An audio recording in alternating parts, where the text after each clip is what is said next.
Beep, beep, beep, beep, beep, beep. Morning, morning all. Welcome to the Court of the EDI Jester. Today we're going to continue on with the debacle that is the Labour Party. Because James Esses has written an article in response to Annalise Doddery Dodd's absolutely execrable statement on where Labour stand on sex and gender. Now, I'm going to dive straight in.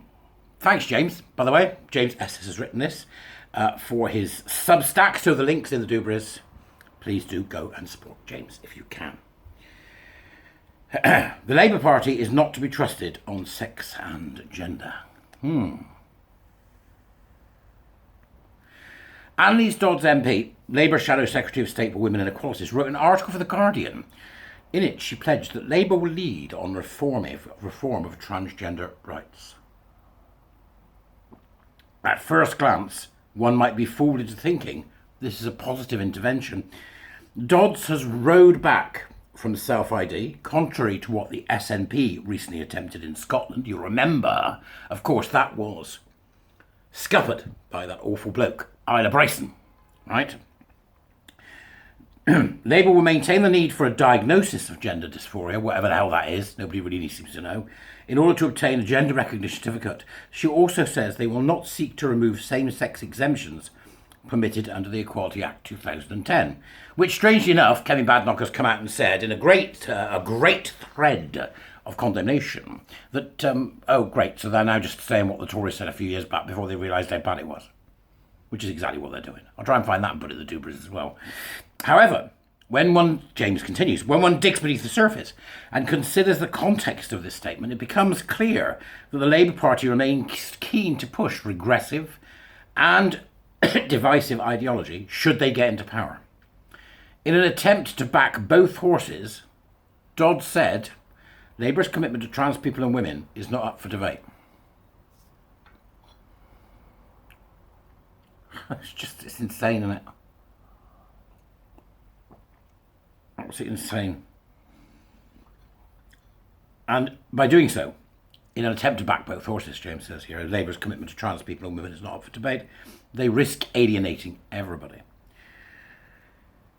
In terms of the specific proposals, Labour would abolish the safeguard of having a panel of independent and anonymous doctors make decisions around granting of gender recognition certificates. Instead, Dodds has pledged to abolish the panel and replace this with a diagnosis of a single doctor chosen by the applicant. Well, what could possibly go wrong there? Calling Dr. Webley. What could possibly go wrong there? I mean,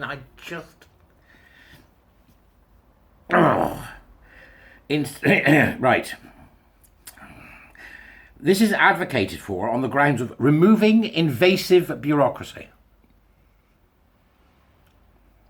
This would allow applicants to go to one of the many and growing private gender clinics in the UK, see, for example, the disgraced gender GP, and pay a few £100 to get a diagnosis, possibly after just a single conversation. This undermines safeguarding. Equally, Dodds has made it clear that Labour do not believe that the Equality Act 2010 should be amended to clarify that sex means biological sex, a crucial change required in order to properly uphold protection for women and LGBT people in the UK. Furthermore, Dodd stated Labour's support for transition-related healthcare. This is a clear nod to Labour's already affirmative stance, in which children and adults alike should be affirmed into transitioning rather than treated exploratively for what is a mental health condition. The most ironic statement of all from Dodds was, this should encourage a degree of care from responsible politicians. So with that in mind, let us examine the care and responsibility shown by the Labour Party and its parliamentarians over recent times. Just last month, Keir Starmer and Annalise Dodds met with Nancy Kelly, Ian Anderson, that's that wibbling bloke that got interviewed, and you remember him, right? That's him. Stonewall's chair, best known for his recent car crash interview with Beth Rigby, and other Stonewall senior management at an event to push for inclusion. Given that Stonewall had been hell-bent on pushing gender ideology to the detriment of women, children and LGBT, this is beyond telling. Keir Starmer had previously stated that he believes that 1 in 1,000 women have a penis. He has also previously said that trans women are women. Starmer delivered the keynote speech at the 2022 Pink News Awards pledging to ban all trans conversion therapy, which under his proposal would effectively force therapists into affirming children with gender dysphoria towards a path of irreversible medical transition. Not keen on that, James, not keen on that statement there. I mean, it's true. What James is saying is true, but he says it affirming children with gender dysphoria. I'm now of the mind that's simply a symptom of some far greater malaise, and is in fact not a diagnosis, but an indicator that there is something else wrong. He also pledged to introduce tougher hate crime laws, which could end up criminalising someone for misgendering another. Who's that you're voting for? Hello? Hello, Labourland? Hello, everybody out there? Who you vote? Was it Labour to vote for, is it? You sure? You sure? Anneliese Dodd, in a Westminster Hall debate in 2022, said that the UK should legally recognise non-binary out of respect. I think we should legally force non-binary out of existence, but that's just me. Right? She also failed to answer a question as to whether she would feel comfortable if there was a man in her changing room. In 2021, Deputy Leader Angela Rayner committed to introducing self-declaration for trans people, telling them your fight is our fight. You see, politics is one thing, isn't it? And everybody enjoys the strum and drang of politics. Politics is, let's play the long game. Unfortunately, it doesn't become the long game when what you're talking about is the mutilation, sterilisation, and lifelong medicalisation of gay and lesbian children and autistic children, and children generally.